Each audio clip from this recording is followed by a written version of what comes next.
आई भैया, आज हमने का बाबू कारिक महाराज के कथा प्रसंग देवास भजन के रूप में हमने गावे जा रहा बने। छपरा से चल के नागेश्वर सहनी जी आयल बने और बैंजू पर संगत करतनी चंडू जी भैया, यहाँ का धनग्राह निवासी, और साथ में अशोक व्यास जी पंडितपुर निवासी, और अछलाल भाई कोरस पर साथ देतनी, और हमारे चाचा जी किशनदेव सहनी भगत जी, और सबसे खुशी की बात बा कि आज हमारे गार्जियन गुरुतुल्य श्री श्री 108 गंगा भगत जी महाराज के सुपुत्र मनु महाराज ये देवास भजन के प्रथम बार हमने का प्रस्तुत करत बनी। अगर कोनो प्रकार के गलती होके तो बेटा समझ के माफ कर ली।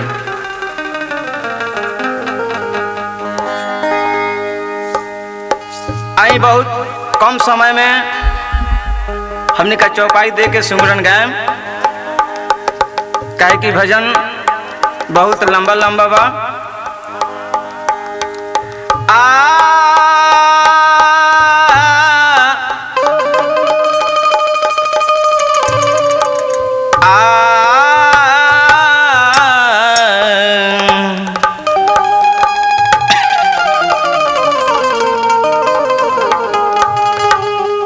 घायल के गति घायल जाने, जो कोई घायल हो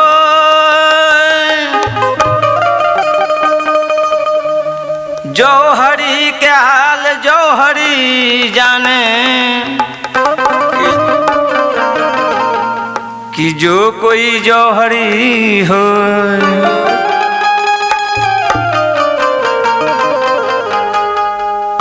दर्द के मारे गंगा भगत इहे भजनिया लिखत बारे, ज्योति के महिमा पाके मनु महाराज गावत बारे। ई चौपाई गंगा भगत जी बनौले, कारिख महिमा पाके असली सूरजा अर्थ लगई हैं, नकली विघन फाड़ के। प्रेम से बोलिए ज्योतिष महाराज की, बाबू कारिक महाराज की, छप्पन कोट देवता की, अपने अपने माता पिता की, अपने अपने गुरुदेव की। आई हमने का सुमरन गावे जा रहल बने। मैया सरस्वती जी के चरण मानाइले हो,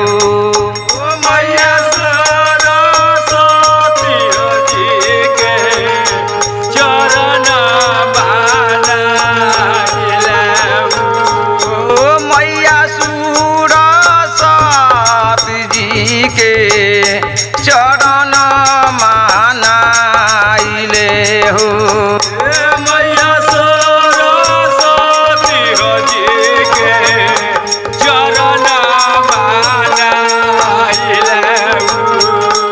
आजू मैया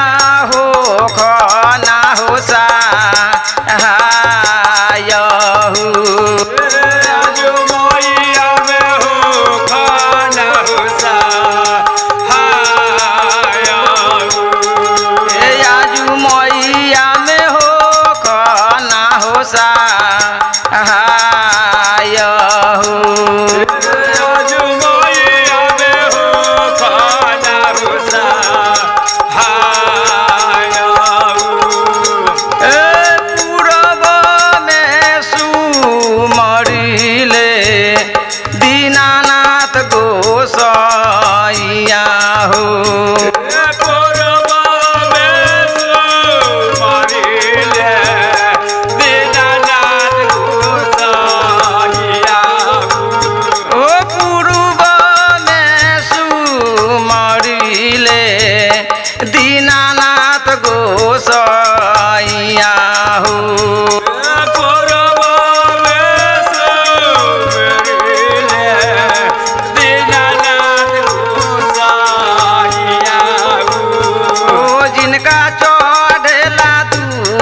धार हो जिनका चोरेला दूधावा के धार ओ जिनका चढ़ेला दूधावा के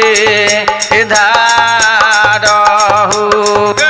जिनका चोरेला दूधावा के धार ओ पश्चिम में सुमरिले मीरा सुभीरा नजी हो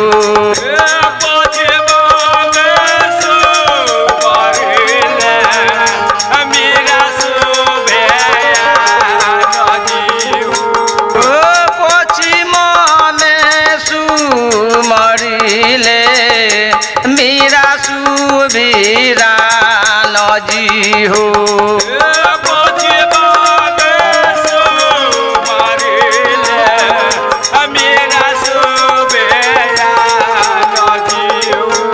ओ जिनका हो केला मुर्गा हो पूरा ए बान हो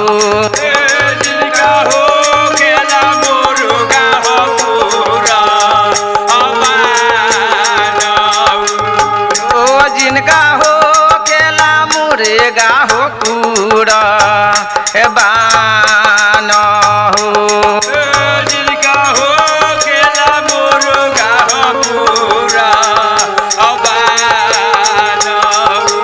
ओ उत्तर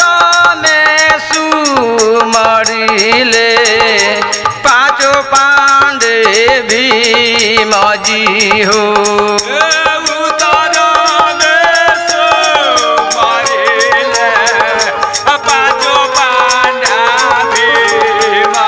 ओ उत्तर में सुमरिले पाँचों पांडे भीमजी हो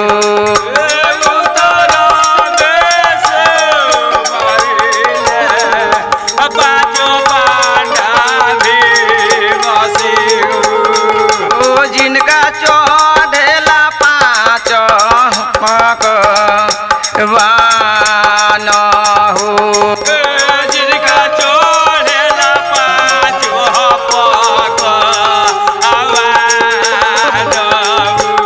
ओ जिनका चढ़ेला पाँच हो पकवान हो जिनका चोरेला पाँचो ओ दक्षिण में सुमरिले गंगा हनुमान जी हो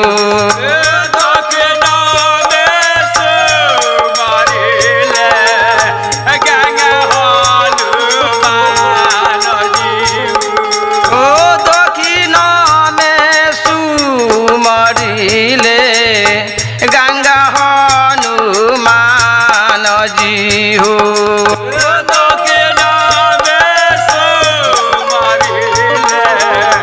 गंगा हनुमान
मारहु सोने पंच में बचन हुआ मारो थाना मोतिहारी हो बारे पुष्ट जीव धाराबाहु थाना मोतिहारी हो बारे पुष्ट जीवा धाराबाहु थाना मोतिहारी हो बारे पुष्ट जीव धाराबाहु थाना मोतिहारी हो बारे पुष्ट जीवा धाराबाहु खासे